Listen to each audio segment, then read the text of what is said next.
and welcome to another edition of Formscan, sponsored by William Hill. Delighted to be joined by another Corkonian this week, Johnny Dineen. Johnny, how are you keeping? Very good, Emmett. Very good.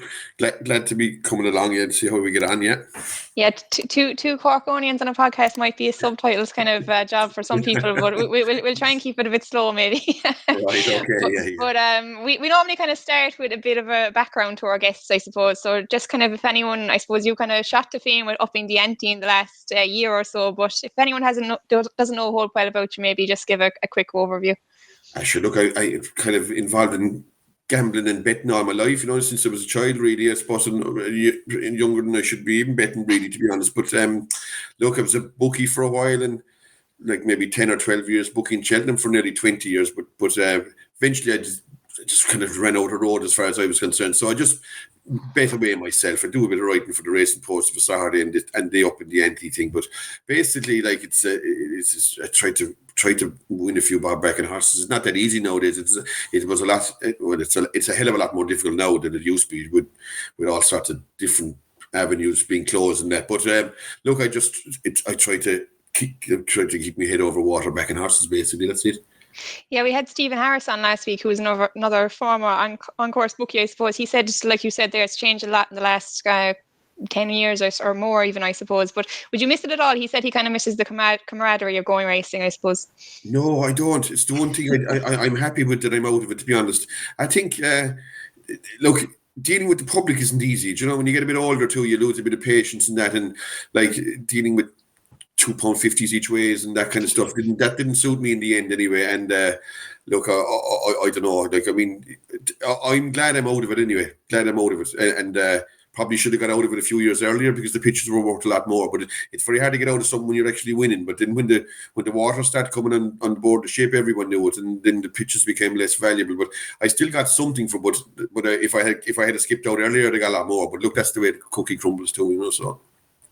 Yeah. So look, we'll drive on into the racing anyway. So absolutely, we'll start with Navan on Saturday, I suppose. That is Mullen Hurdle. Kind of, I suppose a few of these come with a bit of a health warning. Zanny here, 6-4 favourite with William Hill after winning, I think, his first race in 2 years at Punchestown last time. Do you think he can make it 2 from 2? Look, he can. Well, you're right. He's not one you'd set your clock by, but like Bob Ollinger is in here. He's a horse that seems to have regressed, lost his way a bit. Like Home by the Lee and Sarah de Burley are making their seasonal debuts and are like definitely not suited by the conditions race. They're giving away lumps of weight to Zanny here. Andy Dufresne wasn't far off Zanny here in Punchestown, so he'd certainly have a chance. Like, I'd find it very hard to back Bob Ollinger now, the way he was running. Like, now he's back over hurdles and he hasn't been finishing for some reason. Look, Zanny here is the one they have to beat. But he wouldn't be one to be having my life on either now, to be honest. And his win ratio isn't great, even though he did win a race the last day. But even at that the Charles Burns horse didn't jump a hurdle, and he still only fell in against Andy Dufresne. Like, Andy Dufresne has some sort of a chance of beating him, I would have thought. Look, Zanny here he's very likely a winner. He's a horse I wouldn't lay, but I think I'd even win all the same, though. Yeah, about 6-4, he seems a bit skinny. I don't think he's won 2 races in a row in at least 3 years. Anyway, I'd say when he was going for the Triumph, that time was the last time he got a bit of a string together. So, I kind of echo what you're saying there. Like, a lot of these, like, it's very hard to trust him. Like, Home by the Lee probably is. I wouldn't say he's unreliable, but like you said, he's getting all the penalties here. He won this last year off levels. I think 2 lengths to Bob Ollinger, but he's given him an awful lot of weight here. But Bob Ollinger, I wouldn't back him with stolen money either, to be honest. No, it'd be hard to face. Like, when you go down to look against Zanny here, like, Home by the Lee won't win. Sarah de Burley definitely won't win first time out. Bob Ollinger is probably won't win, and Bustleton definitely won't win. So, like, you haven't that much running for you if you're opposing him at the same time. Look, I think he'll probably win, but I wouldn't back him. Now, if I was forced to back or lay him, I would back him, but I wouldn't be happy about doing so. Yeah, it's probably best to avoid. I think so. A lot of them are quite awkward. But Andy Dufresne probably has a bit of a squeaky train. Maybe it's 16-1, like you said. He wasn't a whole pile behind him last time with the first time cheek pieces, and he should probably improve for that as well. Yeah, look, he'd be the one I'd be afraid of if I was back in Zanny here more than anything. Like, that's the one horse I would be happy, because he obviously has a run as well. Yeah, so probably one to keep an eye on. But look, we'll move on from there now, because it's kind of a tough one. Next race we'll look at then is the Fortria steeplechase. I think Dysart Dynamo about 11-8 favourite here. Goes well fresh. And getting, I think the two up the top there giving him an awful lot of weight. Do you think he can make it first Yeah, look, out? again, he's suited by the conditions. Good record, fresh. Again, he kind of falls into the same bracket as. I do think he'll win, or very likely winner. I do think it's very hard to fancy San Roy giving him that weight for virtually no reason. Captain Guinness, like, is a goodish horse, but finds finishing second quite easy too. Riviere de Tel won the second in the race last year after jumping Messi jumped out to the right and that. But that might mess around Dysart Dynamo for me, but probably not, because Dysart Dynamo is almost unleadable. I do think, like, with his fresh record and the conditions of his race, the race getting 9-10 pounds off of these, I thought he's the one to beat. No, I certainly wouldn't oppose him anyway. I'd be closer to the back of him anyway, maybe than would Zanny here. I think he's the horse to beat, definitely. Yeah. Yeah, I'd probably back him at 11-8, to be honest. He's probably quite hard on himself at home, so you'd think he'd be fairly. I'd imagine he'd be fairly fit, straight. Yeah, his record fresh is insane, and he's won bumper first time out, hurdle first time out, chase first time out. So. Look, I mean, I think you'd get a fair squeeze opposed him anyway. Like, you could see him being 6 in front jumping the first, like, couldn't you? Like, I think anyway. Yeah, he could be fairly hard to reel back, and like, he's probably not really a proper Grade 1 horse, but in these kind of Grade 2 chases, he could do fairly well. I'd say he's not far off it anyways, right? Yeah. Yeah, so yeah, he's probably a worthy favourite, and I'd probably be with him there as well. Look, we'll just have a quick mention then of the beginner's chase on the card, just because Facile Vega is making his debut, but it's a very, very good beginner's chase. In the Pocket, who was behind him in the Supreme and went on to win an entry, shows up as well. Facile Vega, I think he's around 7-2 for the Arkle. Do you think he can kind of go on and prove it again this year? Yeah, look, I just said he'd be the horse I'd pick for the Arkle, to be honest, right now, but she's the one horse I didn't like to see him run against is In the Pocket in the novice chase. I mean, that In the Pocket is a fair animal himself, and like promises to be a better chase. So does Facile Vega. Like, this horse, this race, it's probably between the two of them. But you have horses like Spillans Tower, San Felician, Safarur, Verdun Place. They'll all be goodish horses down along the line, you know. So it's a race of of interest as well. Facile Vega, I probably think he'll win. He's about 13-8 on, I think.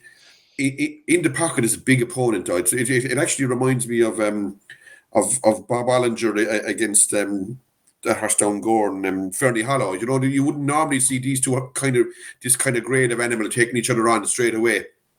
I'd be very respectful of In the Pocket. I think Facile Vega will probably win, but I wouldn't think he'll win by a huge margin. Like, In the Pocket, a very, very dangerous animal, and he's a runner himself in the Arkle, I'd say, to be honest. So, look, maybe Facile Vega, but I'd be very fearful of the other one. Yeah, it's probably better than most of the graded chases in Cheltenham over the weekend, and I think Sundays is fairly similar to it as well. But Ruby was saying Facile Vega schools fares well, and he was kind of had interesting comments there last night about how he'd prefer these horses to kind of get a run before they'd start meeting each other. Would you agree in that? Like, would you rather see In the Pocket and Facile Vega face off maybe in a graded chase at Christmas rather than a beginner's chase here in Fairyhouse? Yeah, I think so. I think so. I think that's what most of them do. And like, if I owned it, Facile Vega, I'd be hoping that he'd turn up here. Like, once you heard Marie National was going to Leopardstown, you'd have thought this was going to be a complete solo. Like, you know what I mean? But it looks to me that they're intent on trying In the Pocket as an Arkle horse. The very fact that he's starting here over 2 miles, and the fact that he was due to run in Wexford there when that meeting was called off, it's fairly straight now as well. On top of that, like, he's a very, very dangerous runner. Very dangerous runner. Yeah, it'll be a good one anyway. Probably not much of a betting thing when Facile Vega is so short, but it'll be kind of revealing, I suppose, for the Arkle picture down the line. But look, we'll move on to Cheltenham anyway. I think there's a kind of a Triumph Hurdle trial. I don't think a Triumph Hurdle horse has come out of this since Steffi de Soy a long time ago now. Well, not too long ago. I think 2016. He was an impressive winner of this. He went on to win the Triumph and be a very good horse for JP. But JP has another one in here, very interesting. I think it might be his first, no, maybe his second one in the colours for a French yard. John Joe rides him 5-4. Would you know a whole pile about him, Johnny? No, nothing about him. Only that he's placed in Grade 2 events at Artai. I know nothing about him. I definitely think that the standard is far from insurmountable anyway, you know. And it's like Tom George basically trains it, isn't it? Like Noel George and his girlfriend or whatever it is. So they have that what to that big chasing horse in something Burley or something. He's going to be going for the what race is he going? He's coming to Christmas in Kempton for the Couto Star Novice Chase, Ile de France or something. I think he's the best novice chaser in France. So I'd be very respectful of Milantino. Bordet Road did everything wrong the day he won in Huntington, was free and all that kind of stuff. But he's a big engine, like he's over 100 flat horse Ascot winner as well. But apart from that, the rest of them look much of a muchness to me. And Milantino, if it is properly fancied and going well, I could see that winning, actually, to be honest. No, I don't know anything about it, how good it is, but it's not a vintage race anywhere, I'd like it. Yeah, it kind of wouldn't be a typical, like, just look at his pedigree there. He's by Milan and out of Cape Hassa, who was a fairly good mare for Harry Kelly, I think, a few years ago. Is that right? Yeah. Yeah, but Milan wouldn't be kind of your typical juvenile hurdle sire. It wouldn't actually, no. Yeah, I'm looking at it here. Yeah. Whereas the other yokes by Muharar. Yeah, exactly. Yeah. But I think he was placed in a Grade 3 hurdle behind Jigme, who was probably, I think, one of the best 3-year-old hurdlers in France. Right? He went on to win a Grade 1 hurdle there, I think, last weekend as well. So the form of that's probably fairly strong. Look, Burdett Road is a good flat horse, obviously, but he'll have to do a lot. He'll have to race a lot more sensibly, you'd say. Kind of like you said, he was very, very keen and kind of walked through a few hurdles as well. But looks between the two of those, I suppose. But what's the fact that Milantino's in this colours is fairly positive. Like, I mean, they didn't give 20 grand for him, did they? Like, do you know what I mean? Do you know, so he had to cost a bundle of money as well. You know, so he's somebody somewhere thinks he's smart anyway. Like, if he's a genuine 300 grand horse, he'd win here at the same time. Yeah, you'd think so. Like the standard of the British juvenile hurdles probably isn't the same as what it is over here. Yeah, absolutely, yeah. But look, we'll move on anyway to maybe a few horses we know a bit more about. The 145 is a listed novice chase over 3 miles.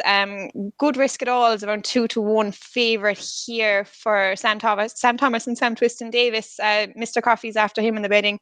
Probably one of the most experienced novice chasers in the country. Who would you fancy here? Good risk at all was in the process of running a blind, or whether he would have won or lost against Giovinco in Carlisle. It's hard to say. Like, I was on Giovinco and he was going fine. He was going well. He probably just jumped into the lead, but good risk at all. Finished that well fairly. I know there was nothing your man fell in. He didn't appear to be tired anyway in the running. He's got up here to the 3 mile now. He's attempted 3 mile over hurdles without any success, but it's 3 miles. Will he get the trip? I'm not so sure.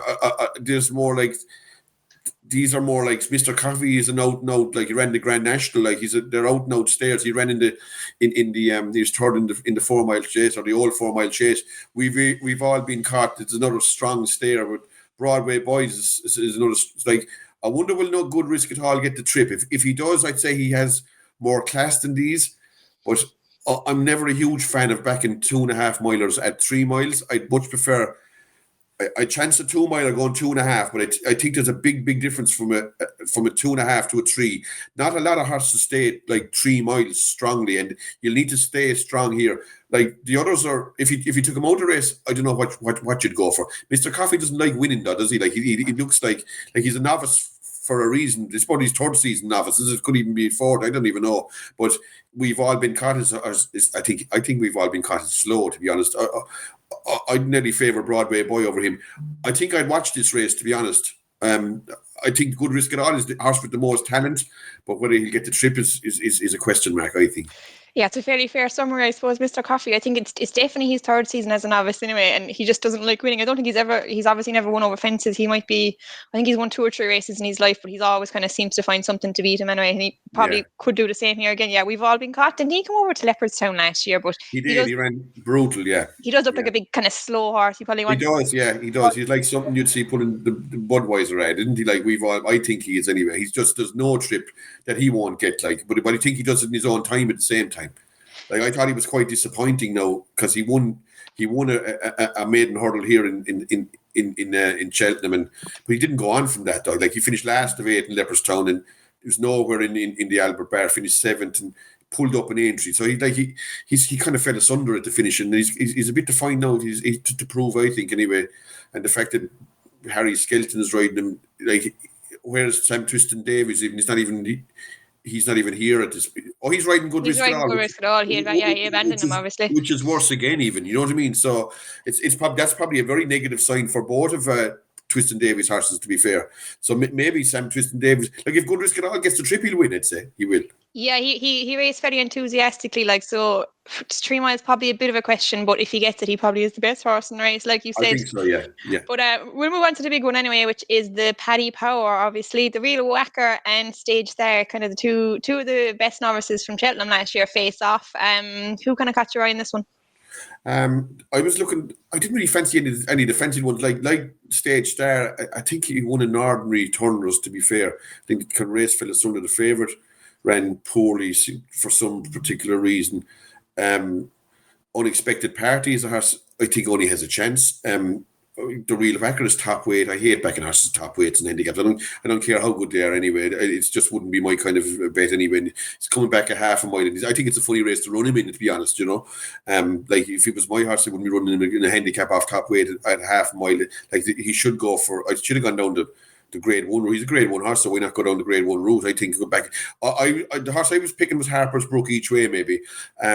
Has a bit of form in good races. Like he finished was it last of 5 in the race in Cheltenham? No, he's pulled up in the Ultima, and he finished last of 5 in a race behind.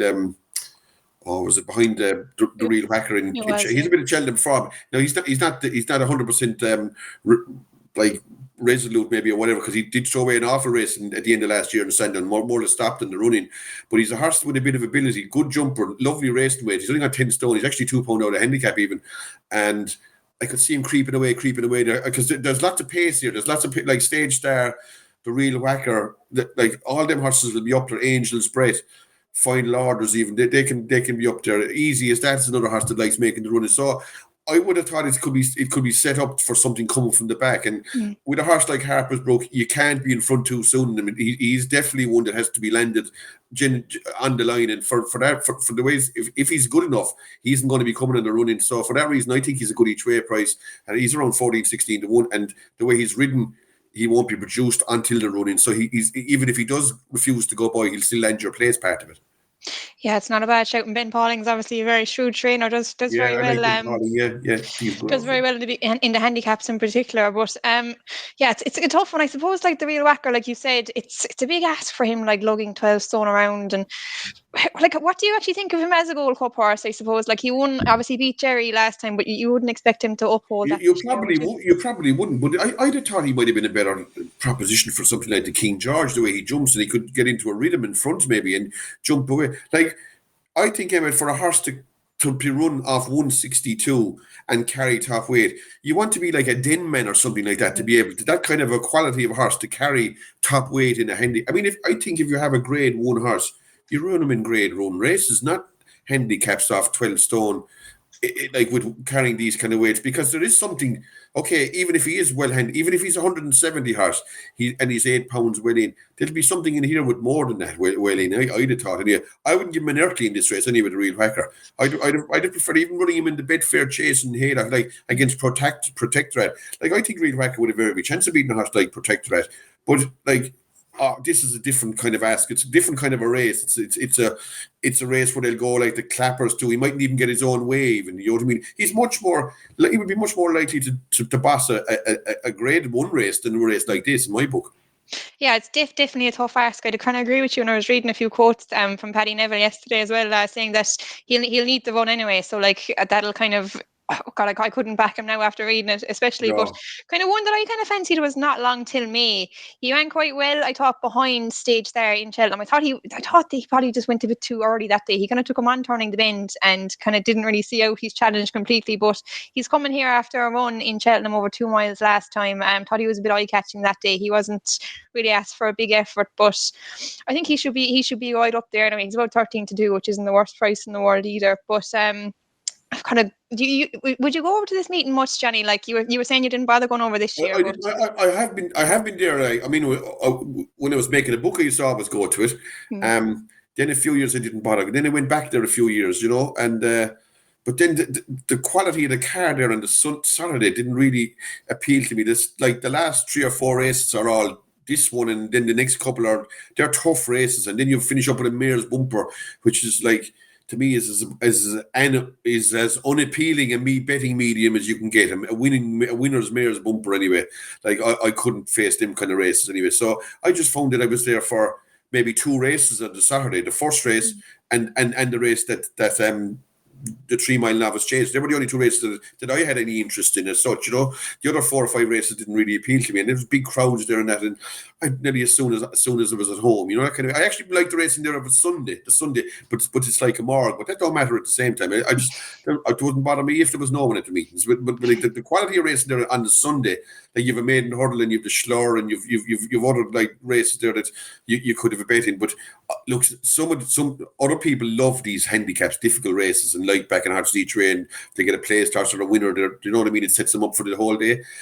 They wouldn't be my kind of races, really. It's not that wouldn't be my kind of a card this Saturday. I'd rather be above in Navan betting 6-4 on something in the maiden hurdle or novice chase or evens or something like maybe like Facile Vague or Stiller Story or something like that in Navan rather than trying to figure out these ones.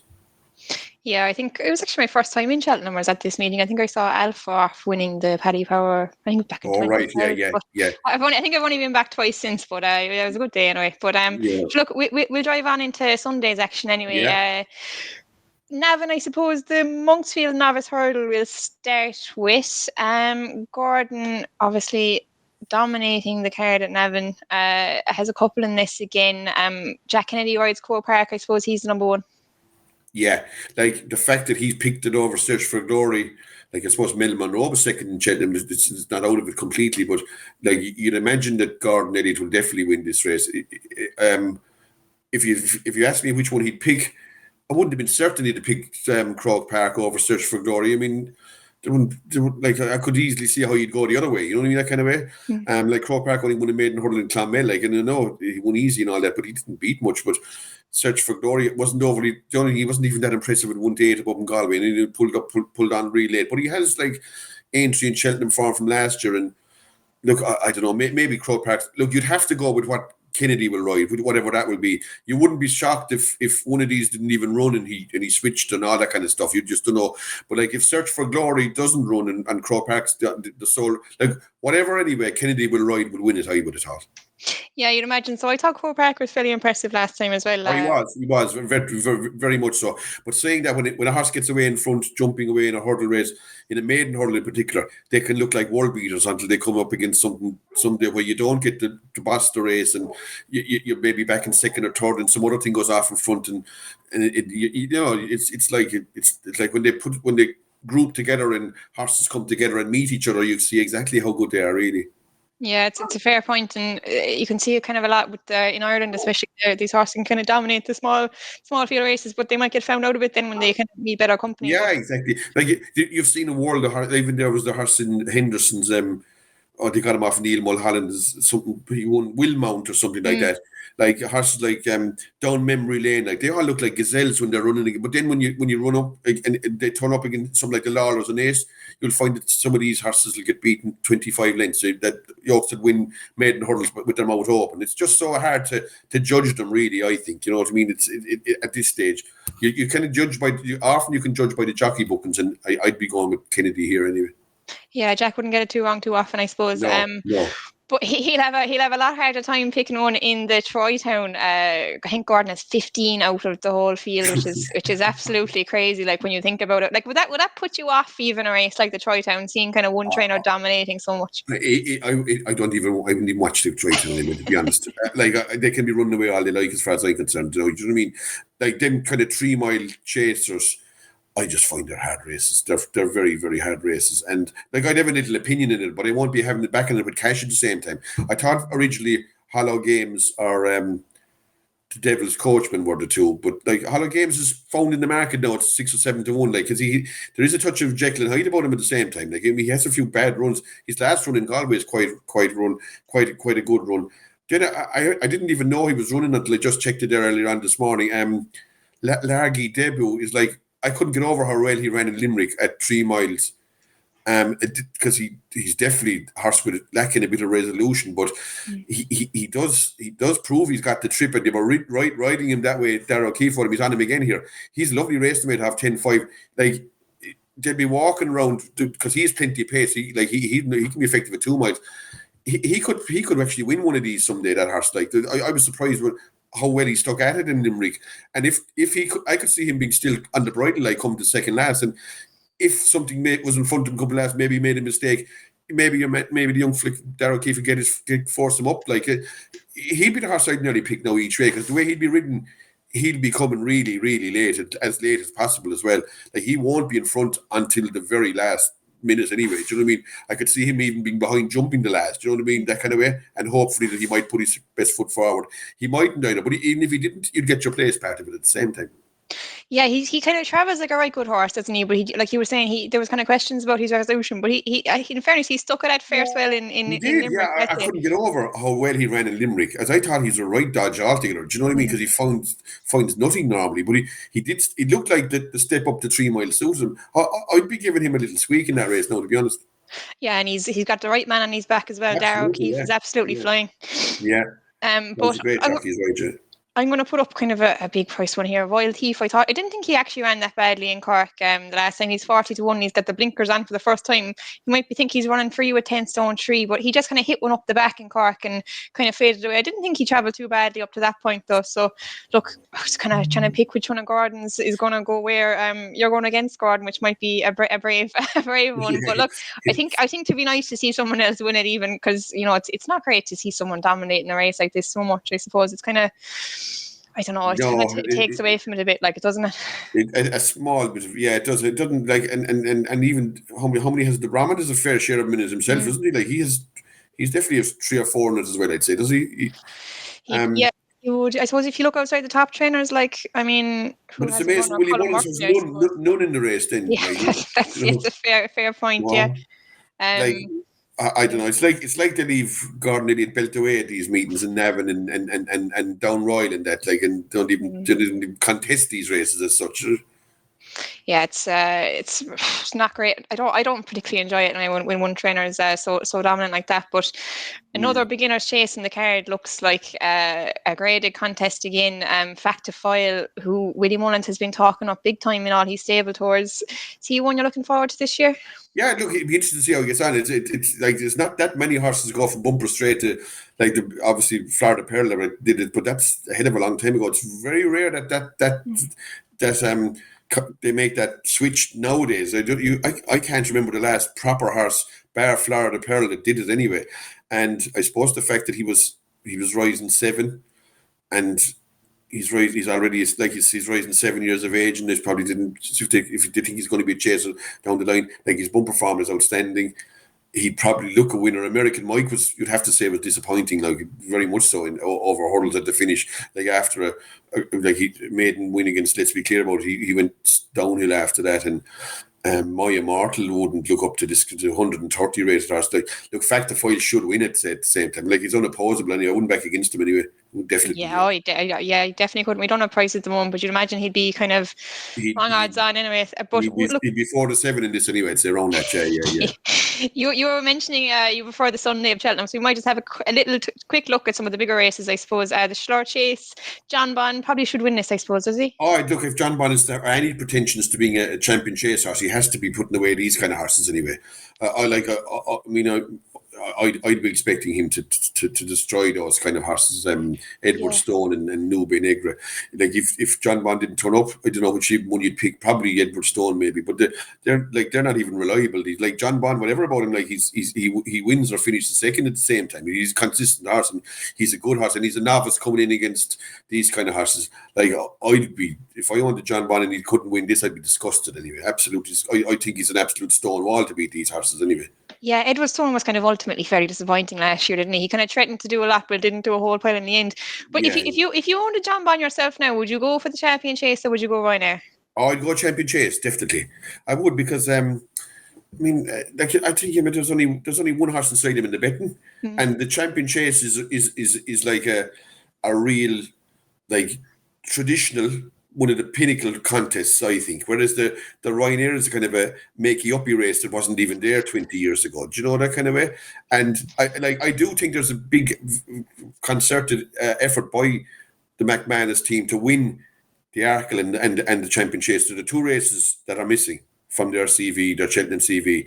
And you could see it by the number of novice hurdlers that they're buying. Like, they're buying lots of novice hurdlers, good ones, really good ones, to find the horse that'll maybe do that double like that. Because if you get the champion chaser, you have a good chance, or the Arkle winner, you'll have a good chance to find the champion chase horse.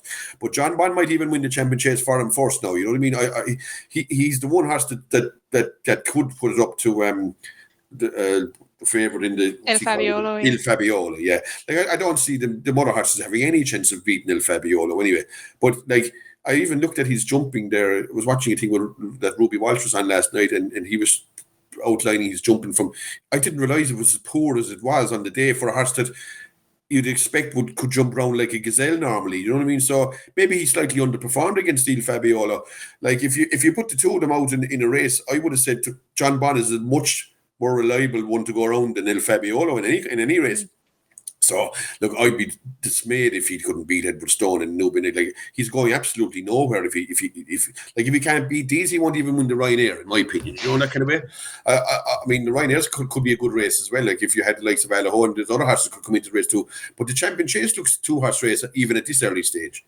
Yeah. Like it's. I suppose if you have a horse with a chance, but you kind of have to go for the Champion Chase. I think so. Yeah. But look, he should be winning that. I agree with you definitely. And his odds kind of reflect that as well. So look, there's kind of a bit of a talking horse, I suppose, in the Greatwood Hurdle. Willie Mullins, Danny Mullins, Paul Byrne down the bottom. Only a matter of time. Did you fancy anything in this, or were you? I think handicap hurdles are, as a rule, are tricky, really tricky races. I'd not even have a stab at a handicap chase faster than a handicap hurdle, because some of the horses in the handicap chase are so exposed they couldn't win no matter what weight they got. You know what I mean? But these are difficult. Look, if you forced me, I'd have gone for Gin Coco, and like only a matter of time is in here off 10-3. He's a very dangerous runner anyway. Like he must have a chance. He definitely, there's probably half a dozen horses that have a chance in this. I definitely wouldn't have a bet on him, to be honest. No, I wouldn't. But look, you'd have to respect the connection is there, and if he goes off 4-1 favourite, I'd say he give you probably run for your money. Yeah.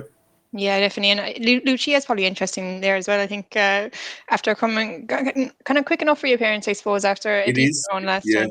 Yeah. But it is. Yeah. It ran well, and it looked like a winner, and didn't seem to get tired coming to just approaching the last. It has a chance, but you could give Luck away Iberico. I wouldn't fancy the main line, but he's still there. Any harm in asking? But I just thought maybe Gin Coco, but again, like it'd be a very tentative wager for me anyway. Yeah, it's kind of approach with caution approach. So, but look, Johnny, thanks very much for having you on. And would you give a nap at the weekend? What would be I think Stellar Story is a good thing in the first race tomorrow in Navan, and I fancy one other horse in the 12:44 in Weatherby. Horse Nicky Richards. Jesus Christ, what's his name? I can check it up here for you now. It's the 144. The 12:44. He won in Carlisle the last day. Yeah. Nelson. Nelson, that's the one. Yeah.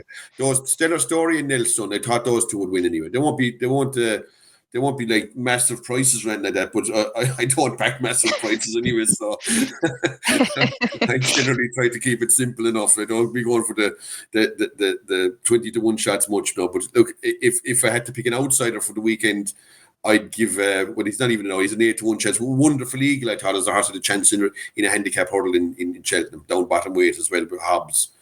It's in an intermediate hurdle or some intermediary hurdle, something like that. There's only 9 runners in it anyway, and it's down at the bottom. It's actually out of handicap itself by a little, but not much.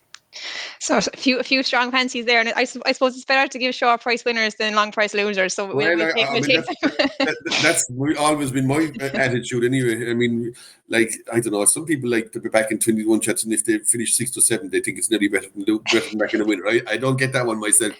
You wouldn't get the same buzz off it. I'll give mine after Melantino anyway in the Triumph Hurdle. I think it'd be very hard to bet. That could easily win us, right? Yeah. Yeah, but look, thanks very much, Johnny, anyway, and best of luck for the weekend, and sure, we'll speak to you again. Okay, thanks a lot, Emma. All the best to you. Bye-bye. And if you enjoyed the show, please make sure to like and subscribe. And if you're having a bet, please make sure to gamble responsibly.